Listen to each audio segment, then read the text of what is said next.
ان کے نکاح کر دو۔ اگر وہ غریب ہوں تو اللہ اپنے فضل سے ان کو غنی کر دے گا، اللہ بڑی وسعت والا اور علیم ہے۔ یعنی کہ اپنے لونڈی غلاموں میں بھی جو اب دور بلوغت کو پہنچ چکے ہیں تو ان کے نکاح کریں، اور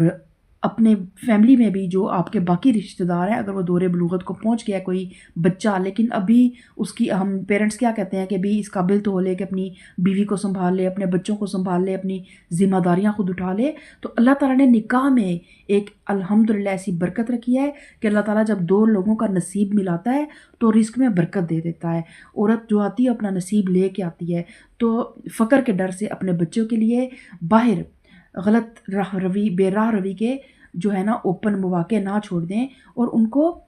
جیسے ہی آپ دیکھیں کہ اب نکاح کی عمر کو پہنچ چکے ہیں، وہ ایک باپ کی ذمہ داریاں ادا کر سکتے ہیں اور اتنے میچور ہو چکے ہیں، تو پھر ان کا نکاح کر دیں، تو اللہ تعالیٰ اپنے فضل سے ان کو غنی کر دے گا۔ اور جو نکاح کا موقع نہ پائیں انہیں چاہیے کہ عفت معابی اختیار کریں یہاں تک کہ اللہ اپنے فضل سے ان کو غنی کر دے، کیونکہ مومن کے لیے نکاح کی پہلی شرط کیا ہے؟ ان کا حق مہر دینا ضروری ہے۔ تو اگر کوئی انسان اس قابل نہیں ہے کہ وہ حق مہر دے سکے تو پھر وہ اپنی عفت اور پاک دامنی کی خود حفاظت کرے۔ اور تمہارے مملوکوں میں سے جو مکاتبت کی درخواست کریں ان سے مکاتبت کر لو اگر تمہیں معلوم ہو کہ ان کے اندر بھلائی ہے، اور ان کو اس مال میں سے دو جو اللہ نے تمہیں دیا ہے۔ اور مکاتبت کا مطلب یہ ہے کہ کوئی لونڈی یا غلام اپنی آزادی کے لیے اپنے آقا کو ایک معاوضہ ادا کرنے کی پیشکش کرے، اور جب آقا اسے قبول کر لے تو دونوں کے درمیان شرائط کی لکھت پڑھت ہو جائے۔ اور بھلائی سے کیا مراد ہے؟ دو چیزیں ہیں، ایک یہ کہ غلام میں مال کتابت جو اس نے لکھا ہے اسے ادا کرنے کی صلاحیت ہو، دوسرے یہ کہ اس میں اتنی دیانت اور راست بازی موجود ہو کہ اس کے قول پر اعتماد کر کے معاہدہ کیا جا سکے۔ یعنی بے شک وہ غریب ہو، وہ غلام ہو، لیکن ایک سنجیدہ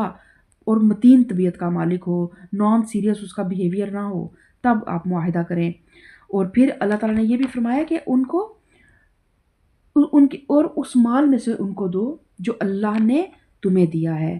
تو اس میں یہ ہے کہ عام حکم بھی ہے کہ عام لوگ بھی ان کی مدد کریں، مالک بھی کچھ نہ کچھ رقم معاف کر دیں، اور بیت المال سے بھی ان کی اعانت کی جائے تاکہ وہ آزاد ہو سکیں۔ اور پھر اللہ تعالیٰ فرماتا ہے ہم نے اور اپنی لونڈیوں کو اپنے دنیاوی فائدوں کی خاطر کعبہ گری پر مجبور نہ کرو جبکہ وہ خود پاک دامن رہنا چاہتی ہوں، اور جو کوئی ان کو مجبور کرے تو اس جبر کے بعد اللہ ان کے لیے غفور الرحیم ہے۔ تو زمانہ جاہلیت میں اہل عرب اپنی لونڈیوں سے کعبہ گری کا پیشہ کراتے تھے اور ان کی کمائی کھاتے تھے، تو اسلام نے اس پیشے کو ممنوع قرار دیا کہ یہ حرام کمائی ہے، اور یہ کہ اگر لونڈی خود اپنی مرضی سے بدکاری کی مرتکب ہو تو وہ اپنے جرم کی خود ذمہ دار ہے اور اس کی سزا اللہ سے پائے گی، اور قانون اس کے جرم میں اسی کو پکڑے گا۔ لیکن اگر اس کا مالک جبر کر کے اسے پیشہ کرائے تو ذمہ داری پھر مالک کی ہے اور پکڑ بھی مالک کی ہوگی۔ لونڈی کو پھر اللہ تعالیٰ اس معاملے میں اس کے لیے غفور الرحیم ہے۔ پھر اللہ تعالیٰ آیت نمبر 34 میں فرماتا ہے وَلَقَدْ أَنزَلْنَا إِلَيْكُمْ آيَاتٍ مُبَيِّنَاتٍ وَمَثَلًا مِّنَ الَّذِينَ خَلَوْا مِن قَبْلِكُمْ وَمَوْعِظَةً لِّلْمُتَّقِينَ، ہم نے صاف صاف ہدایت دینے والی آیات تمہارے پاس بھیج دی ہیں، اور ان قوموں کی عبرتناک مثالیں بھی ہم تمہارے سامنے پیش کر چکے ہیں جو تم سے پہلے ہو گزری ہیں، اور وہ نصیحتیں ہم نے کر دی ہیں جو ڈرنے والوں کے لیے ہوتی ہیں۔ یعنی اتنا قرآن گزر چکا ہے اور ہم نے وہ تمام نصیحتیں تم لوگوں کو بھی کر دی ہیں جو پہلے لوگوں کو کی تھیں، اور پھر انہوں نے جب عمل نہیں کیا ان نصیحتوں پہ تو اللہ کے عذاب نے ان کو پکڑ لیا۔ تو اب تم بھی ان تمام نصیحتوں کے مالک بن چکے ہو، تم تک تمام علم پہنچ چکا ہے۔ اب اللہ اور تو ڈرنے والوں کے لیے نصیحتیں ہیں، جن کے دل میں ڈر ہوگا وہی نصیحت کا اثر بھی قبول کریں گے، ورنہ محض رمضان میں سنیں گے اور اس کے بعد ثواب کے لیے قرآن بھی کھولیں گے اور تلاوت بھی کریں گے لیکن عمل میں کچھ نہیں لے کر آئیں گے۔ پھر اللہ تعالیٰ آیت نمبر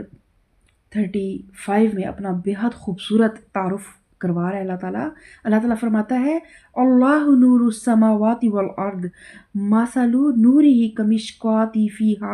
فیہا مصباح المصباح فی زجاجہ الزجاجۃ کأنہا کوكب دري يوقد من شجرة مباركة زيتونة لا شرقية ولا غربية يكاد زيتها يضيء ولو لم تمسسه نار نور على نور يهدي الله لنوره من يشاء ويضرب الله الأمثال للناس والله بكل شيء عليم۔ اللہ آسمانوں اور زمین کا نور ہے، کائنات میں اس کے نور کی مثال ایسی ہے جیسے ایک تاک میں چراغ رکھا ہوا ہو،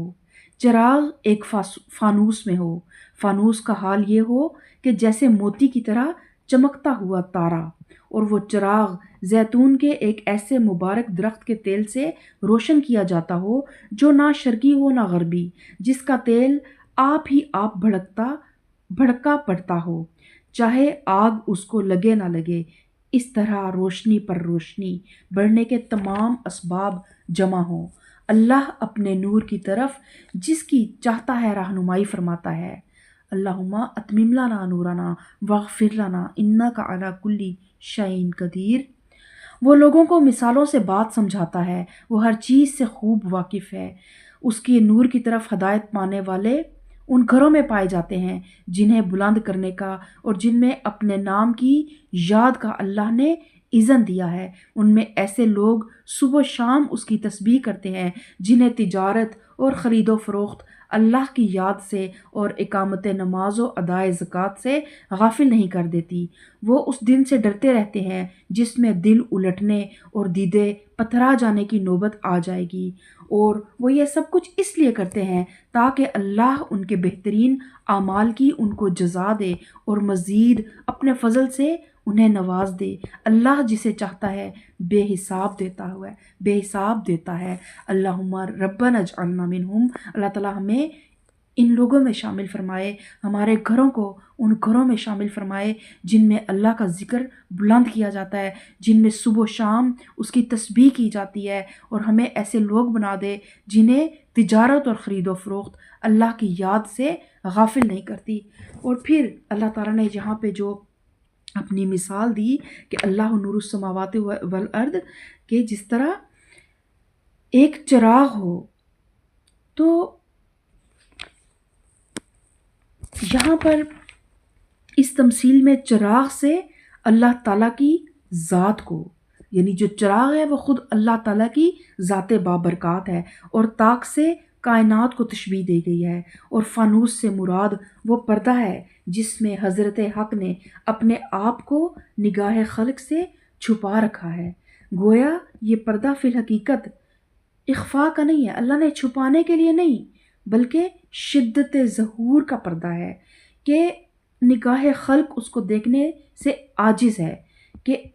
نور ایسا شدید اور بسیط اور محیط ہے جس کا ادراک محدود بینائیاں نہیں کر سکتی۔ کیا ہوا تھا جب حضرت موسیٰ نے کوہ طور پہ اللہ تعالیٰ کو کہا تھا کہ میں تجھے دیکھنا چاہتا ہوں، تو وہ تجلی کو کیسے پہاڑ ریزہ ریزہ ہو گیا تھا، تو اللہ نے اس لیے اپنے آپ کو چھپا کے رکھا ہوا ہے۔ رہا یہ مضمون کہ چراغ ایک ایسے درخت زیتون کے تیل سے روشن کیا جاتا ہے جو نہ شرقی ہو نہ غربی، تو یہ صرف چراغ کی روشنی کے کمال اور اس کی شدت کا تصور دلانے کے لیے ہے، کیونکہ قدیم زمانے میں زیادہ سے زیادہ روشنی روغن زیتون کے چراغوں سے حاصل کی جا سکتی تھی، اور ان میں روشن ترین چراغ وہ ہوتا تھا جو بلند اور کھلی جگہ کے درخت سے نکالے ہوئے تیل کا ہو، اور جو یہ فرمایا گیا کہ اس کا تیل آپ سے آپ بھڑکا پڑتا ہو، چاہے آگ اس کو نہ لگے یا نہ لگے، تو یہ اتنا خالص ہے یہ تیل کہ اس سے بھی چراغ کی روشنی کے زیادہ سے زیادہ تیز ہونے کا تصور دلانا مقصود ہے۔ تو پھر اللہ تعالیٰ اس کے برعکس دوسری قسم کے لوگوں کے متعلق اللہ تعالیٰ فرماتا ہے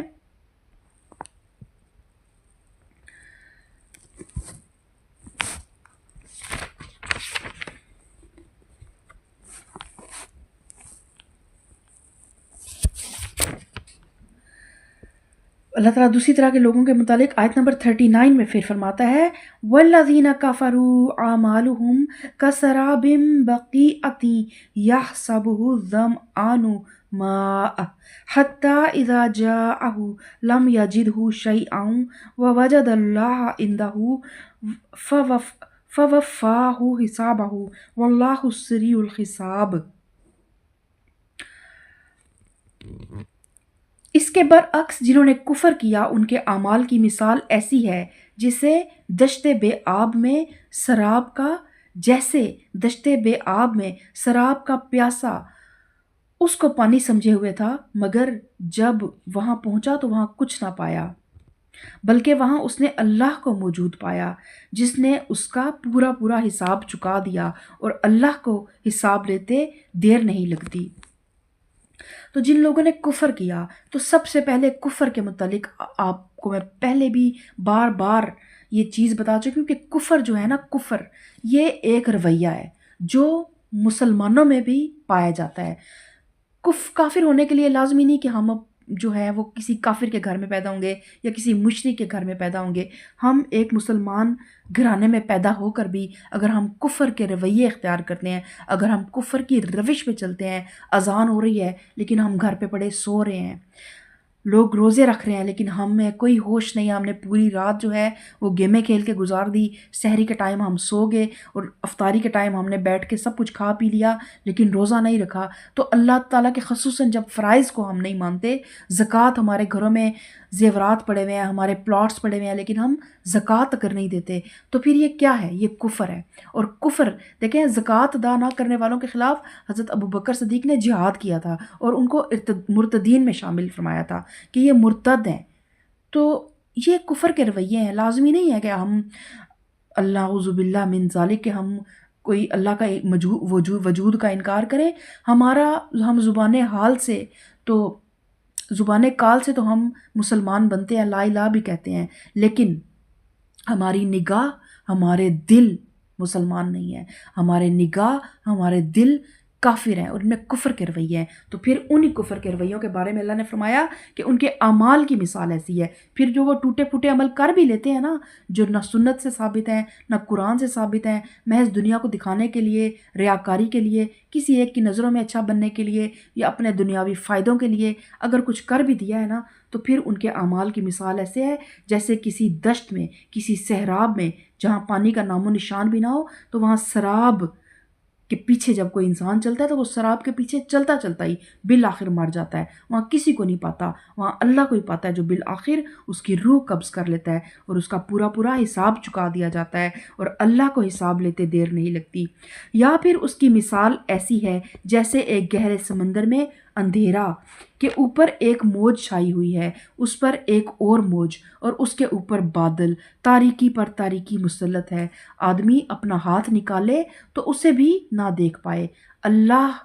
جسے اللہ نور نہ بخشے اس کے لیے پھر کوئی نور نہیں ہے۔ تو اللہ سے ہر وقت نور کی دعا مانگا کریں، کیونکہ روز قیامت جو اہل ایمان ہوں گے، جو اس دنیا میں جنہوں نے نیک اعمال کیے ہوں گے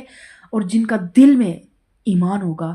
ان کا نور ان کی دائیں طرف سے، ان کے دلوں سے آگے آگے ایک ٹارچ کی طرح ان کی آگے آگے ان کی رہنمائی کر رہا ہوگا۔ اور جو لوگ دنیا میں منافق ہیں، جنہوں نے محض لوگوں کو بیوقوف بنانے کے لیے چند نیک عمل کر لیے، کفار کے پاس تو وہ نور سرے سے ہوگا ہی نہیں نا، لیکن جو منافقین کا بھی نور ہے نا، وہ ایک وقت تک رہے گا، پھر وہ بجھ جائے گا، پھر وہ خالص مومنین سے ان کا نور مانگیں گے لیکن ان کے درمیان ایک دیوار حائل کر دی جائے گی۔ تو نور کس کو ملتا ہے؟ دیکھیں، نور کیا ہوتا ہے؟ ایسی چیز جس میں کوئی کثافت نہ ہو، بالکل سی تھرو چیز۔ تو وہ سی تھرو چیز کس کو ملے گی؟ وہ نور کس کو ملے گا؟ جس کا دل سی تھرو ہوگا، جس کا دل کثافت سے پاک ہوگا، منافقت سے پاک ہوگا، ریاکاری سے پاک ہوگا، اپنے ذاتی فائدوں سے پاک ہوگا، اللہ کے ساتھ بھی اور اللہ کے بندوں کے ساتھ بھی۔ اللہ اور اللہ کے بندے یہ دو برابر کے پلڑے ہیں، کسی ایک پلڑے میں بھی اگر بے ایمانی کر دی نا تو پھر معاملہ بہت سخت ہو جائے گا۔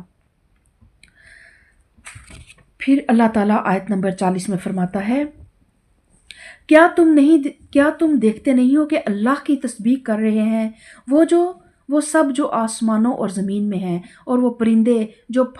پر پھیلائے اڑ رہے ہیں، ہر ایک اپنی نماز اور تسبیح کا طریقہ جانتا ہے، اور یہ سب جو کچھ کرتے ہیں اللہ اس سے باخبر رہتا ہے۔ آسمانوں اور زمین کی بادشاہی اللہ ہی کے لیے ہے، اور اسی کی طرف سب کو پلٹنا ہے۔ کیا تم دیکھتے نہیں ہو کہ اللہ بادل کو آہستہ آہستہ چلاتا ہے، پھر اس کے ٹکڑوں کو باہم جوڑتا ہے، پھر اسے سمیٹ کر ایک کثیف ابر بنا دیتا ہے، پھر تم دیکھتے ہو کہ اس کے خول میں سے بارش کے قطرے ٹپکتے چلے آتے ہیں، اور وہ آسمان سے ان پہاڑوں کی بدولت جو اس میں بلند ہیں اولے برساتا ہے، پھر جسے چاہتا ہے ان کا نقصان پہنچاتا ہے، اور جسے چاہتا ہے ان سے بچا لیتا ہے۔ اس کی بجلی کی چمک نگاہوں کو خیرہ کیے دیتی ہے، رات اور دن کا الٹ پھیر وہی کر رہا ہے۔ اس میں ایک سبق ہے آنکھ والوں کے لیے، اور اللہ نے ہر جاندار ایک طرح کے پانی سے پیدا کیا ہے۔ کوئی پیٹ کے بل چل رہا ہے تو کوئی 2 ٹانگوں پر اور کوئی 4 ٹانگوں پر۔ جو کچھ وہ چاہتا ہے پیدا کرتا ہے، وہ ہر چیز پر قادر ہے۔ ہم نے صاف صاف حقیقت بتانے والی آیات نازل کر دی ہیں۔ آگے صراط مستقیم کی طرف ہدایت اللہ ہی جسے چاہتا ہے دیتا ہے۔ تو اللہ ہدایت ضرور دیتا ہے، لیکن ہدایت کس کو ملتی ہے؟ جو ہدایت کا طالب ہوتا ہے۔ دنیا میں بھی آپ دیکھیں کہ انسان کو وہی ملتا ہے جس کی وہ کوشش کرتا ہے۔ جب انسان دولت کے لیے کوشش کرتا ہے صدق دل سے، اس کو دولت مل جاتی ہے۔ شہرت کے لیے کوشش کرتا ہے صدق دل سے، اس کو شہرت مل جاتی ہے۔ اگر لوگوں کے درمیان اگر وہ عزت پانا چاہتا ہے تو اگر وہ ان تمام اخلاقیات کو اپنا لیتا ہے جو باعث عزت ہوتی ہیں، تو اللہ تعالیٰ اسے عزتیں بھی دے دیتا ہے۔ لیکن ہدایت جو ہے نا، ہدایت کے لیے دعائیں بھی کرنی پڑتی ہیں، ہدایت کے لیے قربانیاں دینی پڑتی ہیں، اور ہدایت کے لیے طلب کرنے کے لیے بعض اوقات آپ کو اپنے نیند، اپنے کمفرٹ زون، اپنے گھروں کا سکون سب کو چھوڑ کر بعض اوقات سردی اور گرمی میں بھی نکلنا پڑتا ہے ہدایت کو حاصل کرنے کے لیے۔ کیونکہ جب ہم ایک گھر میں بیٹھ کے ایک فون پہ سنتے ہیں نا، بے شک فون پہ بھی سن لیں، فون کا نیگیٹو یوز کرنے سے بہتر ہے کہ اس کا پازیٹیو یوز کریں، اور اس کو بھی ایک پرپز کے لیے یوز کریں، دین کو سیکھنے کے لیے یوز کریں۔ لیکن جب ہم گھر کے اندر نا، ہمیں وہ انوائرمنٹ نہیں ملتا، ہمیں ایک جو جماعت کے اوپر اللہ کا ہاتھ ہوتا ہے۔ جب ہم کسی ایسی جماعت، آپ کے گھروں کے نزدیک کوئی دورہ قرآن ہو رہا ہو، جب آپ وہاں پہ جاتے ہیں تو آپ دیکھیں گے کہ آپ کے ایمان کی کیفیت ہی کچھ اور ہو جاتی ہے۔ اللہ تعالیٰ میرے بیان کرنے میں بھی اللہ پاک وہ تاثیر ڈالے کہ اللہ تعالیٰ ہمارے ایمان اس سے بڑھیں۔ اور لیکن کوشش کیا کریں کہ اگر کبھی گھر سے 10-15 منٹ کے لیے یا 1 گھنٹے کے لیے ہفتے میں 1 دن نکلنا بھی پڑا کرے تو ضرور جایا کریں، کہ جتنے قدم آپ چل کے جائیں گے نا اللہ کے دین کو سیکھنے کے لیے، ہدایت کو پانے کے لیے، وہ قدم آپ کے اللہ تعالیٰ ایک ایک قدم کے صدقے میں آپ کو اجر بھی دے گا، فرشتے آپ کے راستوں میں پر بچھائیں گے، اور اللہ تعالیٰ ہدایت کے طالب کو ہدایت دے جاتا ہے۔ اور اللہ جسے چاہتا ہے ہدایت دیتا ہے، کہ اللہ تعالیٰ بھی دیکھتا ہے کہ کھوٹا کون ہے اور کھرا کون ہے۔ کھوٹوں کو اللہ تعالیٰ دنیا دے دیتا ہے، سارا کچھ مل جاتا ہے، مال، دولت، اولاد، سب کچھ، لیکن اگر کھوٹوں کو آخرت نہیں ملی، آخرت کے لیے ان کے جیب میں کچھ بھی نہیں ہے، تو پھر اللہ نے ان کو اس دنیا کے قابل ہی سمجھا تھا۔ لیکن کھروں کو اللہ تعالیٰ دنیا بھی دے دیتا ہے اور آخرت بھی دے دیتا ہے۔ اس دنیا میں بھی اللہ پاک ان سے کچھ نہ کچھ پروردگار انہیں اچھے مقام بھی دے دیتا ہے، اچھے مقاصد کے لیے ان کی زندگیوں کو لگا دیتا ہے، اور آخرت میں بھی اللہ تعالیٰ ان کے لیے بہترین اجر رکھتا ہے۔ پھر اللہ تعالیٰ فرماتا ہے منافقین کے بارے میں، وَيَقُولُونَ آمَنَّا بِاللَّهِ وَبِالرَّسُولِ وَأَطَعْنَا ثُمَّ يَتَوَلَّىٰ فَرِيقٌ مِّنْهُم مِّن بَعْدِ ذَلِكَ وَمَا أُولَٰئِكَ بِالْمُؤْمِنِينَ۔ یہ لوگ کہتے ہیں کہ ہم ایمان لائے اللہ اور رسول صلی اللہ علیہ وسلم پر، اور ہم نے اطاعت قبول کی، مگر اس کے بعد ان میں سے ایک گروہ منہ موڑ جاتا ہے۔ ایسے لوگ ہرگز مومن نہیں ہیں۔ جب ان کو بلایا جاتا ہے اللہ اور رسول کی طرف تاکہ رسول ان کے آپس کے مقدمے کا فیصلہ کرے، تو ان میں سے ایک فریق کترا کر کترا جاتا ہے، البتہ اگر حق ان کی موافقت میں ہو تو رسول کے پاس بڑے اطاعت کیش بن کر آ جاتے ہیں۔ کیا ان کے دلوں کو منافقت کا روگ لگا ہوا ہے، یا یہ شک میں پڑے ہوئے ہیں، یا ان کو یہ خوف ہے کہ اللہ اور اس کا رسول صلی اللہ علیہ وسلم ان پر ظلم کرے گا؟ اصل بات یہ ہے کہ ظالم تو یہ لوگ خود ہیں۔ اور یہاں منافقین کی روش بتائی جا رہی ہے کہ آپ صلی اللہ علیہ وسلم کو وہ معاملات میں فیصلہ تب آپ کے پاس لے کے جاتے تھے جب انہیں یقین ہوتا تھا کہ فیصلہ ان کے حق میں ہوگا، اور اگر کہیں انہیں شک ہوتا کہ فیصلہ ان کے خلاف ہے تو پھر وہ اپنی کتابوں سے اس کے بارے میں تاویلیں نکالا کرتے تھے۔ تو یہ بھی منافقت کی ایک بہت بڑی قسم تھی کہ وہ منافقت کیا ہے؟ منافقت یہ ہے کہ دنیا کی محبت ہے اتنی زیادہ کہ پھر آپ حق اور باطل کو گڑمٹ کر رہے ہیں۔ آپ کو پتہ ہے کہ آپ غلط ہیں، لیکن آپ جان کے فیصلہ اس عدالت میں لے کے جا رہے ہیں جہاں سے آپ کو آپ کی رشوت کی وجہ سے یا آپ کے تعلقات کی وجہ سے صحیح فیصلہ مل جائے۔ تو پھر اللہ تعالیٰ فرماتا ہے کہ اصل بات یہ ہے کہ ظالم تو یہ لوگ خود ہیں۔ ایمان لانے والوں کا کام تو یہ ہے کہ جب وہ اللہ اور رسول صلی اللہ علیہ وسلم کی طرف بلائے جائیں تاکہ رسول ان کے مقدمے کا فیصلہ کرے تو وہ کہیں کہ ہم نے سنا اور اطاعت کی۔ ایسے ہی لوگ فلاح پانے والے ہیں اور کامیاب وہی ہیں جو اللہ اور رسول کی فرما برداری کریں اور اللہ سے ڈریں اور اس کی نافرمانی سے بچیں۔ یہ منافق اللہ کے نام سے کڑی کڑی قسمیں کھا کر کہتے ہیں کہ آپ حکم دیں تو ہم گھروں سے نکل کھڑے ہوں۔ ان سے کہو قسمیں نہ کھاؤ، تمہاری اطاعت کا حال معلوم ہے، تمہارے کرتوتوں سے اللہ بے خبر نہیں ہے۔ کہو اللہ کے مطیع بنو اور رسول کے تابع فرمان بن کر رہو۔ لیکن اگر تم منہ پھیرتے ہو تو خوب سمجھ لو کہ رسول صلی اللہ علیہ وسلم پر جس فرض کا بار رکھا گیا ہے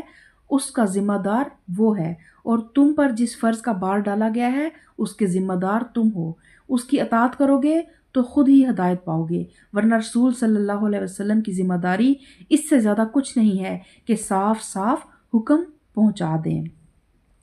اور منافق کی سب سے بڑی علامت کیا ہوتی ہے کہ وہ باتوں کے محل بناتا ہے، باتوں کے بڑے بڑے جو ہے نا وہ مینار بنا دیتا ہے، لیکن اندر سے کچھ نہیں ہوتا، صرف کھوکھلے دعوے، بڑی بڑی باتیں، بڑے بڑے جو ہے وہ پھڑے مار لیتا ہے، لیکن اندر خانے پریکٹیکلی وہ کچھ بھی نہیں کر رہا ہوتا۔ تو پھر اللہ تعالیٰ بھی یہی کہہ رہا ہے کہ یہ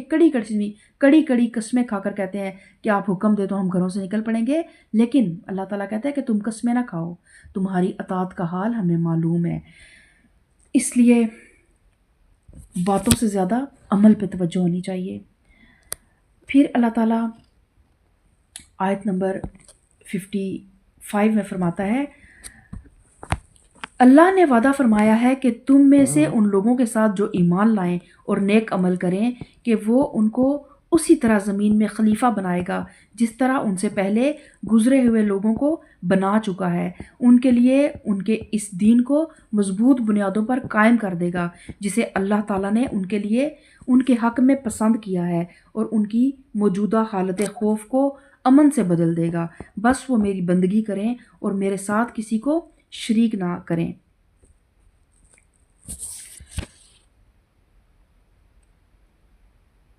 اب یہاں پہ دیکھیں غلط فہمی کیا ہے، ہمیں لگتا ہے کہ جس کے پاس بھی حکومت ہے، جس کے پاس بھی خلافت ہے، جس کے پاس بھی بادشاہی ہے، وہ پتہ نہیں اللہ کا کتنا کوئی پسندیدہ ہے۔ لیکن اللہ تعالیٰ نے یہاں پہ کیا فرمایا کہ جس کو بھی ارشاد یہ ہوا ہے کہ جو اہل ایمان ہوں گے نا، خلافت ان کو ملے گی، بادشاہت سب کو مل جائے گی، ملوکیت سب کو مل جائے گی، لیکن خلافت اللہ کی انبیاء کی وراثت کو سنبھالنا اور ان کی خلافت کا بار اٹھانا جو ہے نا وہ اہل ایمان کو ہی ملے گا۔ اب یہ جتنی بھی باطل قوتیں، بڑے بڑے ان کی حکومتیں ہیں، لیکن اندر سے یہ کھوکھلے ہیں، یہ بس ان کے لیے آزمائش ہیں یہ سب کچھ۔ اور اگر اللہ تعالیٰ یہی فرما رہا ہے مسلمانوں سے کہ اگر تم ایمان لے آؤ اور اسی طرح تم اللہ پہ اپنے دین کو مضبوط بنیادوں پر قائم کرو، پہلے اللہ تقاضا کیا کرتا ہے کہ تم اللہ پر ایمان لاؤ اور نیک عمل کرو، پھر اللہ تعالیٰ تمہیں تمہارے حال کو بدلے گا کہ خدا نے آج تک اس قوم کی حالت نہیں بدلی، نہ ہو جس کو خیال آپ اپنی حالت کے بدلنے کا۔ ہمیں جہاں کوئی تفریح ملتی ہے، ہم نہ ایک انتہائی غیر سنجیدہ قوم ہے، ہمیں نہیں پتہ فلسطین میں کیا ہو رہا ہے، ہمیں نہیں پتہ ایران میں کیا ہو رہا ہے، ہمیں نہیں پتہ کہ ہمارے ملک میں غریب طبقہ کس طرح ایک وقت کے کھانے کے لیے ترس رہا ہے، کس طرح جوان بیٹیاں ماؤں کی والدین کی گھروں میں صرف اس لیے بیٹھی ہوئی ہیں کہ ان کو دینے کے لیے جہیز کے پیسے نہیں ہیں، لیکن ہم نے ڈوروں پہ، پتنگوں پہ اور اس طرح کی لغویات پہ ہزاروں روپیہ اڑا دیا۔ تو یہ مال کا اللہ تعالیٰ حساب لے گا، اور ایسے لوگ جو ہے نا اللہ تعالیٰ سے بس توبہ کر لیں۔ بلکہ سب سے پہلے گناہ گار وہ حکمران ہوں گے جنہوں نے یہ تربیت کی اپنی عوام کی، بجائے عوام کو سنجیدہ مقاصد کی طرف لے کے آئیں، اللہ کے دین سے جوڑیں، انہیں اس طرح کے میلوں ٹھٹوں میں ڈال دیا جن سے نبی کریم صلی اللہ علیہ وسلم نے اس دور جہالت میں نکالا تھا۔ پھر اللہ تعالیٰ فرماتا ہے اور جو اس کے بعد کفر کرے تو ایسے ہی لوگ فاسق ہیں۔ نماز قائم کرو، زکوٰۃ دو اور رسول صلی اللہ علیہ وسلم کی اطاعت کرو، امید ہے کہ تم پر رحم کیا جائے گا۔ جو لوگ کفر کر رہے ہیں ان کے متعلق اس غلط فہمی میں نہ رہو کہ وہ زمین میں اللہ کو عاجز کر دیں گے، ان کا ٹھکانہ دوزخ ہے اور وہ بڑا ہی برا ٹھکانہ ہے۔ پھر اللہ تعالیٰ اہل ایمان کو مخاطب کر کے فرماتا ہے، یا ایھا الذین آمنوا لیستأذنکم الذین ملکت ایمانکم والذین لم یبلغوا الحلم منکم ثلاث مرات من قبل صلاۃ الفجر وحین تضعون ثیابکم من الظہیرۃ ومن بعد صلاۃ العشاء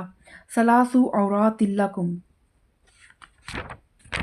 اے لوگو جو ایمان لائے ہو، لازم ہے کہ تمہارے لونڈی غلام اور تمہارے وہ بچے جو ابھی عقل کی حد کو نہیں پہنچے ہیں 3 اوقات میں اجازت لے کر تمہارے پاس آیا کریں، صبح کی نماز سے پہلے اور دوپہر کو جب تم اپنے کپڑے اتار کر رکھ دیتے ہو، اور عشاء کی نماز کے بعد۔ یہ 3 وقت تمہارے لیے پردے کے وقت ہیں، ان کے بعد وہ بلا اجازت آئیں تو ان پر کوئی گناہ نہیں ہے اور نہ تو تم پر کوئی گناہ نہیں ہے اور نہ ان پر، تمہیں ایک دوسرے کے پاس بار بار آنا ہی ہوتا ہے۔ اس طرح اللہ تمہارے لیے اپنے ارشادات کی توضیح کرتا ہے اور وہ علیم و حکیم ہے۔ اور جب تمہارے بچے عقل کی حد کو پہنچ جائیں تو چاہیے کہ اسی طرح اجازت لے کر آیا کریں جس طرح ان کے بڑے اجازت لیتے رہے ہیں، اس طرح اللہ اپنی آیات تمہارے سامنے کھولتا ہے اور وہ علیم اور حکیم ہے۔ اور دیکھیں یہاں پہ کتنے اچھے مینرز گھروں میں سکھائے جا رہے ہیں کہ کوئی بھی فیملی ہے، جو بھی کوئی کپل ہے، چاہے وہ کسی بھی ایج میں ہے، ہر کپل کو ایک اللہ تعالیٰ نے ایک ٹائم دیا ہے جس میں انہوں نے اپنا ایزی ہونا ہے، لیٹنا ہے، ریلیکس فیل کرنا ہے، آپس میں کوئی بات چیت کرنی ہے، یا جو بھی ان کو ہر کپل کو ایک پرائیویسی دینی چاہیے، اسپیس دینی چاہیے، تاکہ وہ جوائنٹ فیملی سسٹم ہمارے ملک میں عذاب کیوں بن گیا ہے، ہمارے معاشرے میں یہ عذاب اس لیے بن چکا ہے کہ حالانکہ اس جیسا سسٹم بچوں کی تربیت کے لیے کہیں پر بھی نہیں ہے۔ ہر وہ بچہ جو جوائنٹ فیملی سسٹم میں پل کے بڑا ہوتا ہے وہ ایک پالشڈ بچہ ہوتا ہے، لیکن مائیں نفسیاتی مریض بن جاتی ہیں کیونکہ مینرز نہیں ہیں، اسپیس نہیں دی جاتی، ہر وقت ایک ہی کمرے میں جمگھٹا لگا کے سب بیٹھ جاتے ہیں۔ وہ بیچارہ جو اس کمرے میں اب رہنے والا کپل ہے وہ انتظار کر رہا ہوتا ہے کہ یہ سب کب اٹھیں تو ہم تھوڑی دیر کے لیے کوئی آرام کریں، تھوڑی دیر کے لیے ہم اپنی کوئی بات چیت کریں۔ انسان کی کنڈیشنز ہوتی ہیں۔ تو یہاں پہ ہمیں یہ اللہ تعالیٰ 3 اوقات بتا رہا ہے بچوں کو، اپنے سگے بچے بھی اپنے ماں باپ کے کمروں میں جب جائیں تو ان 3 اوقات میں اجازت لے کر جائیں، یہ نہ ہو کہ جب دل کیا منہ اٹھا کے ان کے کمرے میں پہنچ جائیں۔ اب اللہ تعالیٰ نے یہاں ماں باپ کی عمر مینشن نہیں کی ہے، پھر اللہ نے کہا ہے جب وہ بھی بڑے ہو جائیں تو وہ اپنے بڑوں کی طرح اجازت لے کر جائیں۔ تو کوئی ایج لیمٹ نہیں ہے، جو بھی کپل ہے اس کو ایک ٹائم اپنی اسپیس چاہیے، اپنا کمفرٹ زون چاہیے، اپنی نیند۔ دیکھیں بزرگ ہو جاتے ہیں وہ تو ان کو بیچاروں کو ایک آرام، ایک سکون، ایک ریسٹ چاہیے ہوتا ہے، تب بھی بچے اپنی محبت میں ان کے ارد گرد سے ہٹنے کا نام نہیں لے رہے ہوتے، اور وہ بیچارے ان کا سلیپنگ ڈس آرڈر ہو جاتا ہے، ان کے سارے جو ہے نا باڈی میں ڈس آرڈرز ہو جاتے ہیں۔ تو یہ مینرز ہیں، یہ چھوٹے چھوٹے مینرز اگر ہم سیکھیں تو ہمارا جوائنٹ فیملی سسٹم ایک بہت اچھی تربیت گاہ ہے بچوں کے لیے بھی، اور ایک ویسے بھی گھروں میں کافی حد تک آپ برائیوں سے، جب ایک فیملی اکیلی رہتی ہے، اس میں بہو ہے، اگر وہ بچی ابھی ینگ ہے تو اس بچی کے خود بھٹکنے کے، بہکنے کے، یا کسی بھی اس طرح کے ٹریپ میں آنے کے بہت زیادہ چانسز ہوتے ہیں۔ پھر اگر اب بچیاں جوان ہو گئی ہیں تو اگر اکیلی ایک ماں ہے گھر میں اور باپ ہے اور والد آفس چلے گئے ہیں، ماں اگر سو گئی ہیں یا گھر سے کہیں باہر چلی گئی ہیں، تو بچیاں پیچھے سے اب اکیلی ہیں، اور وہ کچھ بھی غلط مطلب ان سے معاملات ہو سکتے ہیں کیونکہ وہ بچیاں ہیں، نادان ہیں۔ تو جوائنٹ فیملی سسٹم یہ ہوتا ہے کہ کوئی پھپھو، کوئی تائی، کوئی چچی، کوئی چچا، ماموں، سب کا خوف ہوتا ہے بچوں کو۔ تو خیر ہر چیز میں ہے، جب تک کہ ہم اسلام کے اصولوں کے مطابق چیزوں کو لے کر چلیں۔ اور پھر اللہ تعالیٰ فرماتا ہے آیت نمبر 60 میں، اور جو عورتیں جوانی سے گزری بیٹھی ہوں، نکاح کی امیدوار نہ ہوں، وہ اگر اپنی چادریں اتار کر رکھ دیں تو ان پر کوئی گناہ نہیں، بشرطے کہ زینت کی نمائش کرنے والی نہ ہوں، تاہم وہ بھی حیاداری ہی برتیں تو ان کے حق میں اچھا ہے، اور اللہ سب کچھ سنتا اور جانتا ہے۔ کوئی حرج نہیں اگر کوئی اندھا یا لنگڑا یا مریض کسی کے گھر سے کھا لے، اور نہ تمہارے اوپر اس میں کوئی مذائقہ ہے کہ اپنے گھروں سے کھاؤ، یا اپنے باپ دادا کے گھروں سے، یا اپنی ماں نانی کے گھروں سے، یا اپنے بھائیوں کے گھروں سے، یا اپنی بہنوں کے گھروں سے، یا اپنے چچاؤں کے گھروں سے، یا اپنی پھوپھیوں کے گھروں سے، یا اپنے ماموں کے گھروں سے، یا اپنی خالاؤں کے گھروں سے، یا ان گھروں سے جن کی کنجیاں تمہارے تمہاری سپردگی میں ہوں، یا اپنے دوستوں کے گھروں سے۔ اس میں بھی کوئی حرج نہیں کہ تم لوگ مل جل کر کھاؤ یا الگ الگ۔ البتہ جب گھروں میں داخل ہوا کرو تو اپنے لوگوں کو سلام کیا کرو۔ دعائے خیر اللہ کی طرف سے مقرر فرمائی ہوئی ہے، بڑی بابرکت اور پاکیزہ۔ اس طرح اللہ تمہارے سامنے آیات بیان کرتا ہے، توقع ہے کہ تم سمجھ بوجھ سے کام لوگے۔ تو دیکھیں اللہ تعالیٰ نے کتنے گھر بتا دیے، پھر اللہ تعالیٰ نے دوستوں کا بھی ذکر کر دیا، اور پھر اللہ تعالیٰ نے یہ کہا کہ خواہ تو مل جل کر کھاؤ، خواہ علیحدہ علیحدہ۔ یعنی کس نے مل جل کر کھانا ہے؟ مردوں نے مل جل کر کھانا ہے، اور مردوں نے علیحدہ علیحدہ کھانا ہے۔ یعنی کہ اگر مرد اور خواتین فیملی، اگر آپ کی ٹرمز ہیں، اچھی شریف لوگ ہیں، تو آپ ایک جس محفل میں جیسے آپ بچیوں کے رشتے کر دیتے ہیں، آؤٹ آف فیملی کر دیتے ہیں، وہ آپ کے رشتہ دار ہیں، ان کو عزت دیں۔ ایسے لوگوں میں پہلے تو رشتے کریں جو اس قابل ہوں کہ پھر آپ انہیں اپنے گھروں میں بلا سکیں، بٹھا سکیں، ان کے ساتھ موو کر سکیں۔ اور پھر اللہ تعالیٰ نے اس میں کوئی قدغن نہیں رکھی، یہ بالکل ایک سسٹم ہی مفلوج ہو کے رہ جائے۔ آپ نے اپنی حدود کو دیکھ لینا ہے کہ گھر میں آپ نے اپنے دوپٹے کو، اپنی اوڑھنیوں کو، اپنے آنچل کو کس طرح رکھنا ہے، اپنی زینت کو کس طرح ایک لمٹ میں رکھنا ہے، اور اگر ہر محفل کے تقاضے کے مطابق آپ اپنے لباس کو رکھیں، اپنے حجاب کو رکھیں، اور اپنے موو کریں کانفیڈنس کے ساتھ۔ اللہ تعالیٰ نے ہمارا دین کوئی اس طرح کا دین نہیں ہے جس میں جانوروں کی طرح ایک کو اس کھونٹے سے باندھو، ایک کو اس کھونٹے سے باندھو، اور اس طرح بھی نہیں ہے کہ جانوروں کی طرح بالکل ہی اکٹھے ہو جاؤ۔ تمیز کے دائرے میں رہ کر، دین کے دائرے میں رہ کر، اپنی حدود اور قیود کو قرآن کے مطابق ڈھال کر تو پھر آپ موو کریں۔ اور پھر جو ایجڈ عورتیں ہیں ان کو اللہ تعالیٰ اس چیز کی رخصت دیتا ہے۔ ایجڈ سے مراد میں کہوں گی کم سے کم 65 پلس یا 70 کے بعد جو عورتیں ہیں، وہ اگر اپنی بڑی چادر کی بجائے پتلا دوپٹہ، چھوٹا دوپٹہ بھی کر لیں باہر جاتے ہوئے گھروں سے تو نو پرابلم، یا گھروں میں چلو اگر وہ اتار بھی دیتی ہیں تو کوئی ایسا مسئلہ نہیں ہے، کیونکہ بعض اوقات آئی سائٹ اتنی ویک ہو جاتی ہے، اور بعض اوقات گرمی، گھبراہٹ، اور پھر اللہ تعالیٰ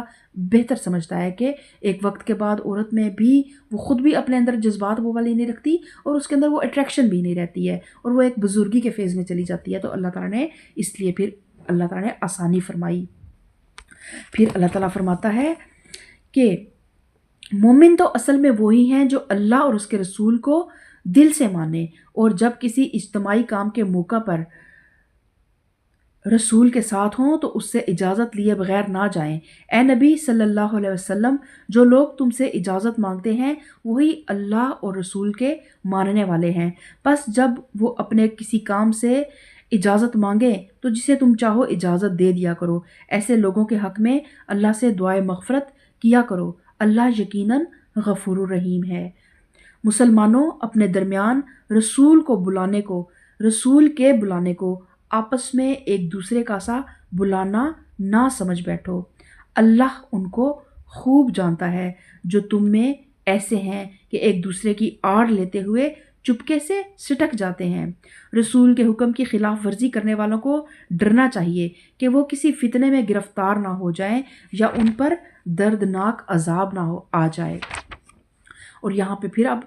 منافقوں کی روش کا ذکر ہے۔ ایک تو اوپر مومنین کا ذکر ہوا کہ مومنین میں بعض اوقات آپ صلی اللہ علیہ وسلم کی محفل ہو رہی ہوتی تھی، آپ صلی اللہ علیہ وسلم درس دے رہے ہوتے تھے، یا جو بھی آپ معاملات صحابہ کرام کی تعلیم اور تدریس فرما رہے ہوتے تھے، تو ان کیس اگر کوئی مومن ہے، آپ کو اس کی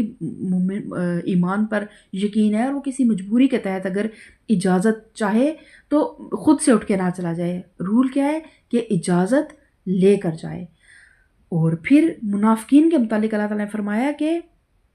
کچھ لوگ ایسے ہیں جو چپکے سے آتے ہیں، شو کر دیتے ہیں کہ ہم آئے ہیں، اور پھر پیچھے لوگوں کی آڑ لیتے ہوئے نکل جاتے ہیں۔ تو اس طرح کے لوگ جو ہیں پھر وہی پکے منافق ہیں۔ تو انہیں ڈرنا چاہیے کہ وہ کسی فتنے میں گرفتار نہ ہو جائیں۔ اور دیکھیں نبی کی محفل، رسول کی محفل، ابھی بھی اگر کوئی حدیث کی کلاس ہو رہی ہو، آج میں بڑی معذرت کے ساتھ نا ایک محفل میلاد